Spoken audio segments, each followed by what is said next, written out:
Hello, everyone, and welcome to your podcast.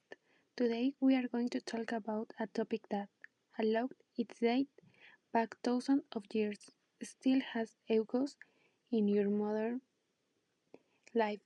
We are going to explore prehistoric architecture.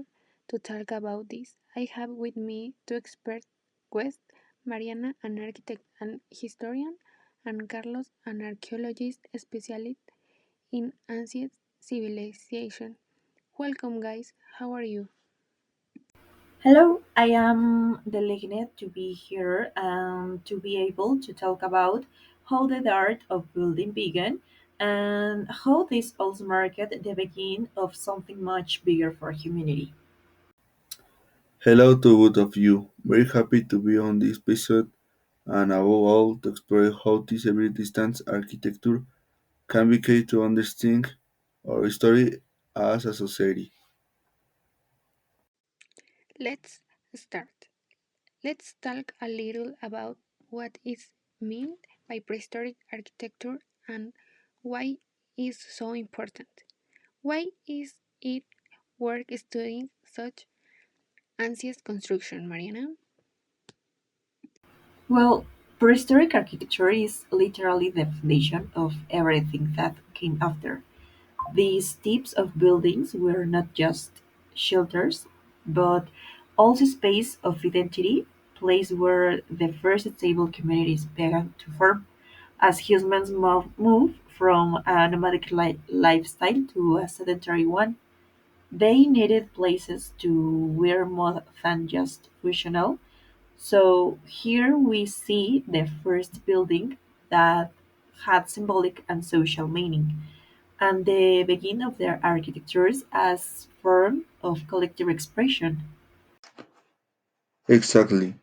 Prehistoric architecture marks a point where human groups began to see themselves as a society beyond mere survival. This is reflected in the existence of places like Göbekli Tepe in Turkey, where about 12,000 years ago they gathered for rituals and ceremonies. These spaces were meeting points that unite people from different clans or tribes, which is essential to understanding the emergence of social cohesion. Fascinating. So, this brings us to think about architecture as something that goes beyond the functional. And speaking on functionality, what types of prehistoric structures exist and how were they different between regions? Great question. Each region developed unique architectural forms adapted to its environment, its climate, and its available materials. For example, in Western Europe, we have the famous dolmens and menhirs. Dolmens, like the ones we see in Spain and France, are constructions made with huge stone blocks in the shape of the table, which used to serve as collective tombs. On the other hand, in the northern Europe, like in Scotland, we find places like Skara Brae, which are community settlements with stone dwellings adapted to cold and humid climates. And if we go to Asia and find totally different structures. In Japan, for example, we have the Jomon culture, which is one of the oldest to settle in the region. Jomon house were semi-subterranean huts made of wood and thatched with straw. Adapted to the forest and humid environment, each of these structures show how prehistoric societies and not only adapted to their environment, but also took ownership of it, generate identity and belonging.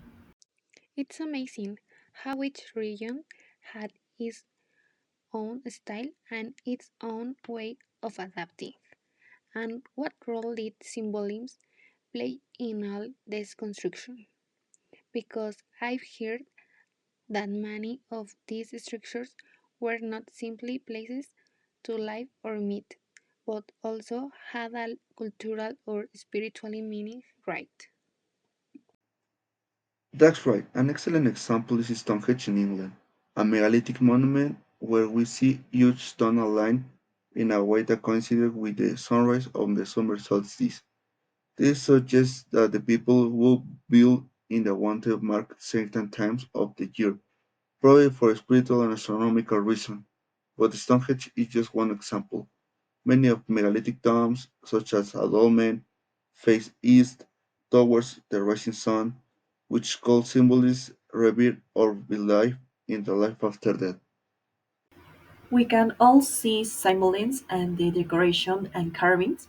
At Gobekli Tepe, the pillars are adorned with the carvings of animals and symbols, suggesting that these images had deep meaning. Some archaeologists believe that the animals represent the spirits or forces of nature, and that the building itself was a kind of temple to communicate it with the sacred.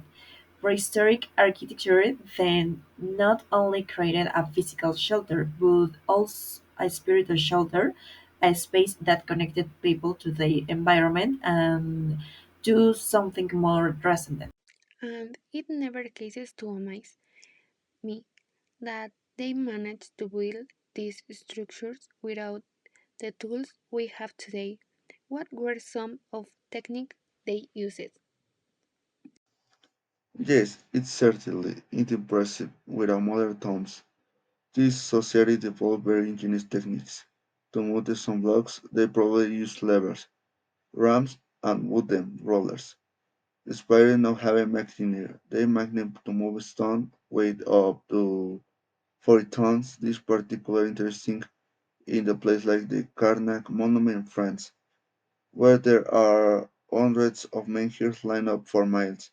In the case of a structure like dolmens, where they place a flat stone on top of two others in a vertical position. It's also thought that they use iron rams to raise the blocks to the right position. There is also the use of dry work or dry masonry, that is building without mortar or cement. In many places, such as the passage tombs in Ireland, and the stones are staked so that they fit perfectly without the need to join them with any kind of glue. This technique is durable and stands up well to time, as it leaves room for the stones to expand and contract with changing climates, something that is still used in some rural constructions today. How ingenious! And with all these limit techniques and tools, they managed to create structures that have lasted for thousands of years. What are some of the mysteries and theories about this construction that still intrigue archaeologists? One of the biggest mysteries is without a doubt the exact motivation behind such monumental construction as Stonehenge or Karnak. We still don't know for sure why these people dedicate so much effort to this place. Some archaeologists think they were ceremonial centers where people come to celebrate seasonal festivities or perform sacred rituals. Others believe that this structure could have been place of astronomical observation or even pilgrims, which makes you think that prehistoric societies were much more connected to each other than we believe. There are also the mysteries about the transmission of knowledge, how did similar structures emerge in different parts of the world without any apparent communication? For example, a stone element in Europe and some earth mounds in North America serve similar functions. Some experts believe that there may have been a product culture or a series of shared beliefs that were transmitted through migration and indirect contact. There are many theories about this, but it remains a great enigma. It's incredible how much we still don't know. And Carlos, you mentioned it early, the change of perceiving these structures. How do factors such as stories of, or climate change affect these very old constructions. These are great challenge. For example, climate change is accelerating soil erosion and affecting the stability of sites such as Carbrae in Scotland, which is close to the sea. As sea levels rise and the storm becomes stronger, the risk grows. On the other hand, mass storms can wear away surface and they although indisposable that people want to visit this place. We also need conservation measures to limit human impact. And another trait is change in land use. With urban and agricultural expansion, many prehistoric sites are the danger of being destroyed or modified. In some cases, governments and NGOs have implemented conservation programs and even 3D digital replicas so that people can experience the sites without compromising their physical preservation.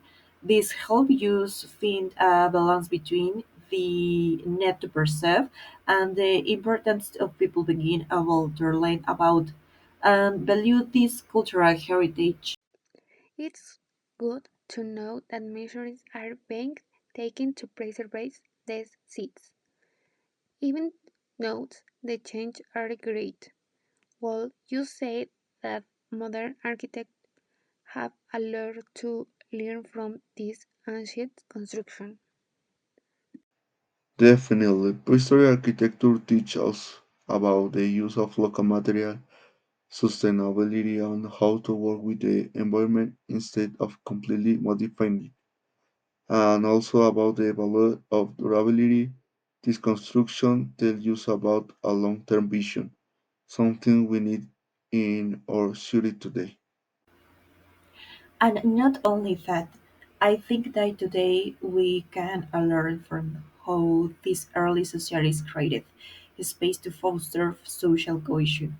Today's architectures, especially in urban settings, could benefit from thinking more about community, about connected with the environment, and create a space that make use feel part of something bigger.